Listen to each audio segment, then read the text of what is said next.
Where you at, Sarge? Where you at, right? Where, Sarge? I don't know. Central, shots fired, shots fired. We got 3 officers down. 3 officers down. Dispatch, please tell my family I love them. These are the moments when criminals turned the tables, and officers in their final seconds captured everything through the very cameras meant to protect them. It all begins with what was supposed to be a simple arrest, until it spiraled into an unthinkable ambush that took the life of a cop just doing his job. Trust me, this isn't just another tragedy, it's the kind of nightmare that leaves a permanent mark. Dion, it's Houston Police. Let's do this thing. On September 20th, 2021, in the heart of Houston, Texas, officers from the Houston Police Department's Major Offenders Division showed up to serve a warrant on 31-year-old Dion Ledette. But what they couldn't have known was that this seemingly standard operation was seconds away from erupting into the most terrifying moment of their careers. Good morning. Hey, we have a warrant for...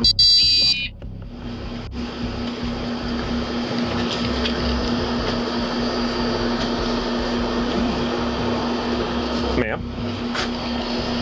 Where's Dion? Is he awake? Dion, step out here. Is he awake? Ma'am. Ma'am. Yeah, step out here. Dion, step on out here. You got to take care of some warrants. No. Where is he? Come on. Are there guns in there? Hold on. Are there guns in there? Yeah. Dion, it's Houston Police. Let's do this thing.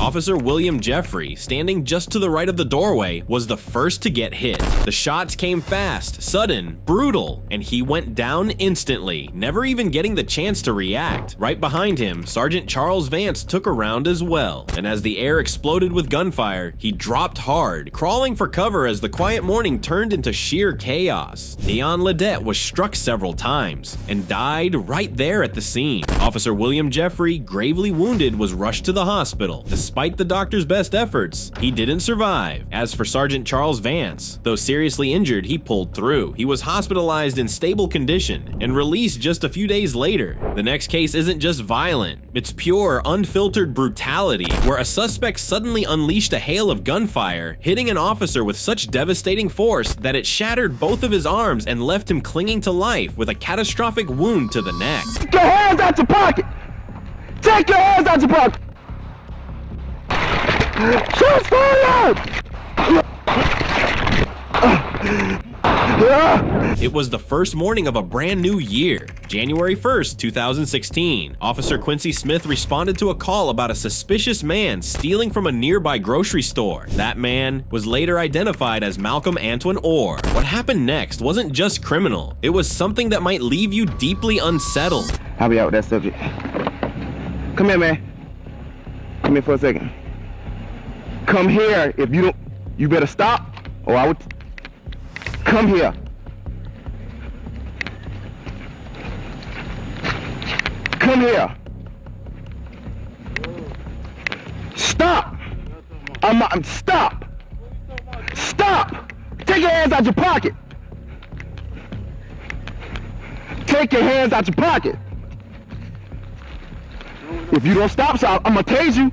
I'm not playing with you. Take your hands out your pocket. Take your hands out your pocket. Take your hands out your pocket. Shots fired! Damn!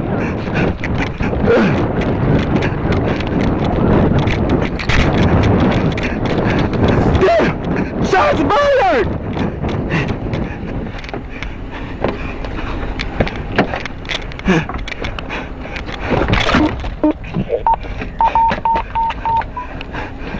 Dispatch, I'm in! This echo start, I'm in! I'm in! I'm a Tyson. Dispatch, help. gun, please. Smith was struck. A bullet tore straight through his neck, and both of his arms were shattered in seconds. That neck wound, it was critical, inches from ending his life. Bleeding out, barely holding on, Officer Smith did what no officer ever wants to do. He began what he thought would be his final message to the people he loved most. I'm hit. I'm hit in my neck someplace. My arms are broken. Help me, please. Go ahead, dispatch. Is everything civil? Dispatch, I'm hurt pretty bad. Oh, we got help on the way. Is the subject still there? Subject took off. Please help me, dispatch. My left arm is broken. I've been shot in the neck. You too, I'm close to him. What am I going to? Subject to gunshot wound, officer down at the party shop next to the pop station. He has been shot, possibly in the neck. 1040, suspect description. No, man, I've called 911. I'm sure you have to. Is there anything I can do for you? I don't know much about I don't know much about any kind of Dispatch, Echo 7, please help.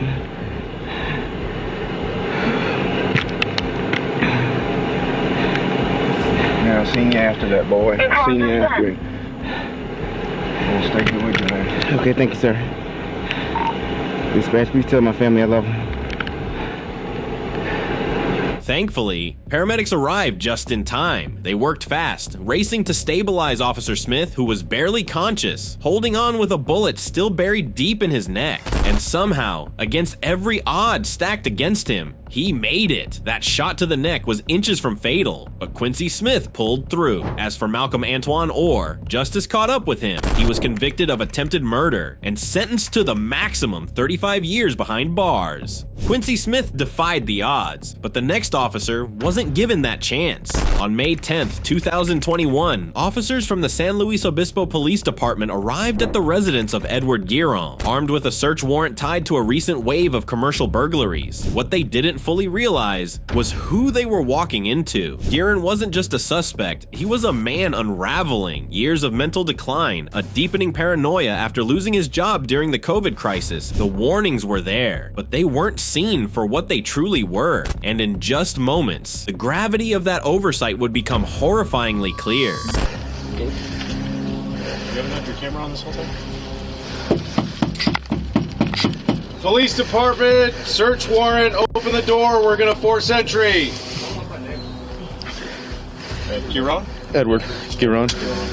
Edward, open the door.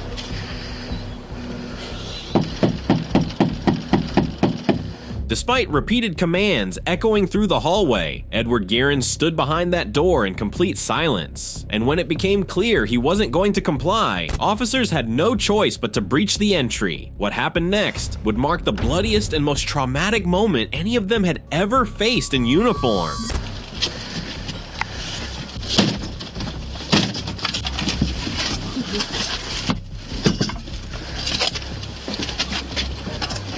Edward, come out here.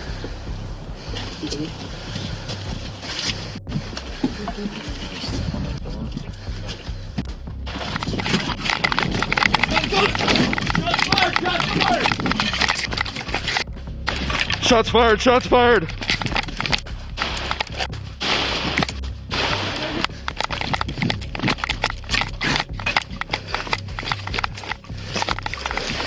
He's got a gun, he's shooting at us. All units, all units. As the door gave way under the pressure of the forced entry, Edward Guerin was already positioned, shotgun in hand, waiting for the exact moment to strike. Without hesitation, he unleashed a devastating blast from a 12 gauge. The shot hit Detective Luca Benedetti squarely in the head, dropping him instantly. Behind him, Detective Steve Araskos was struck by flying shrapnel, fragments from the slug tearing into his head. But the nightmare was far from over. In the chaos, Giron reached down and took hold of Benedetti's service rifle, instantly escalating the threat into an all-out war zone.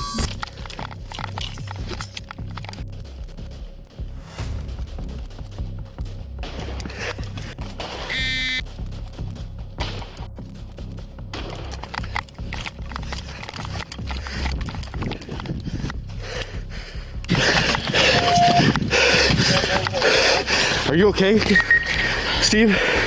In the head and arm.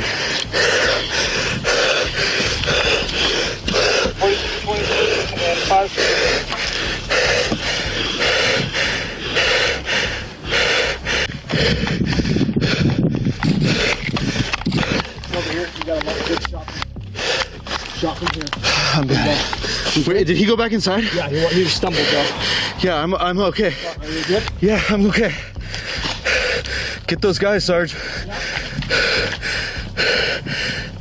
As the gunfire echoed through the apartment complex, officers returned fire and managed to wound Edward Girons. When they finally breached the apartment, they found Edward Giron dead, his lifeless body slumped beside Detective Benedetti's stolen service rifle. A self-inflicted gunshot had ended it. Detective Benedetti, barely clinging to life, was rushed to the hospital in critical condition. But despite every desperate effort from the medical team, he didn't make it. Detective Steve Araskos, though seriously wounded, survived and would later recover from what were ultimately non-life-threatening injuries. Next up, a scene straight out of chaos. A suspect suddenly opens fire on officers, and without warning, one officer is killed on the spot. July 14th, 2023, Fargo, North Dakota. Officers were responding to what seemed like a routine traffic accident, but then 37-year-old Mohammed Barakat emerged from a nearby vehicle and without a single word opened fire with a .223 caliber rifle. What followed was a calculated ambush no one saw coming. Notice.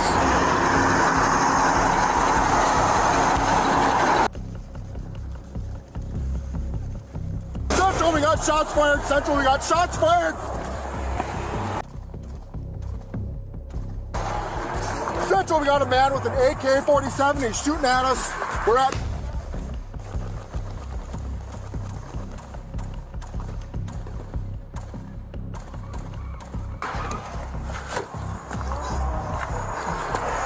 Central, shots fired, shots fired. We got 3 officers down, 3 officers down.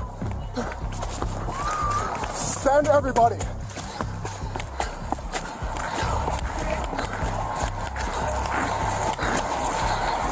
Stop moving! Stop moving! Put your hands up! Hands up! Hands up! Hands up! Hands up! Hands up!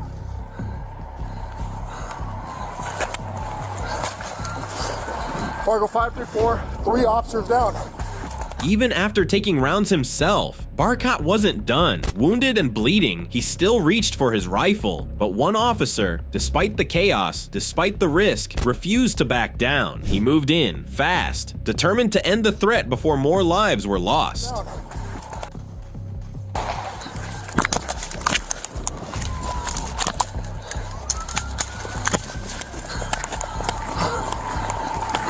Drop the gun!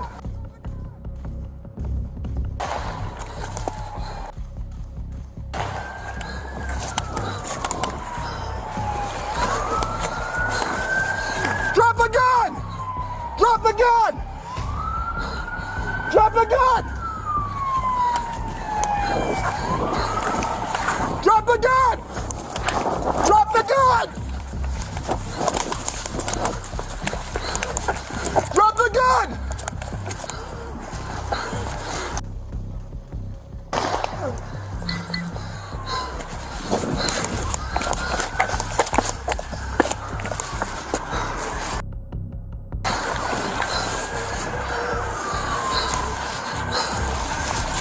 Barakat was taken down just 2 minutes into the shootout, but what officers found next was chilling. His vehicle was loaded with rifles, handguns, and explosive materials, clearly prepped for a much larger attack. These images show Mohammed Barakat gearing up moments before the ambush. Officers Dodas and Hawes were critically wounded, but survived and continued to recover. But Officer Jake Wallen wasn't as lucky. A single shot took his life in the line of duty.